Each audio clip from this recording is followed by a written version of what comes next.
क्या हाल है, ठीक हो? तो सिलेंडर ब्लेंडर भी लगाए हैं? आ जाए सिलेंडर चेक कर लेते। क्या हाल है, ठीक है?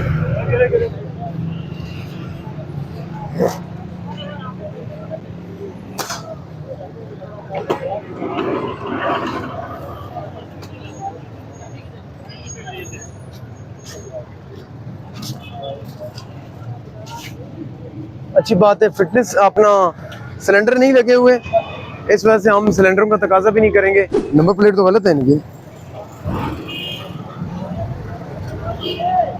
नंबर प्लेट अपनी मर्जी से बनवा ली है। हैं? ये कौन सा मॉडल है? हैं? रजिस्टर्ड कौन से साल की है? आपको पता नहीं है भाई? ये पीला बैकग्राउंड और काले डिजिट होते हैं। मी नहीं पता, मी नहीं पता। इतने कागज लेकर आ गए मतलब सारी पासिंग होनी है, ऑफ रोड हुई है, परसों जोत कराई है, सारी चेक करी, कितने ने कितनी दफा कराई है, चेक करी। ये देखो सारी पासिंग है।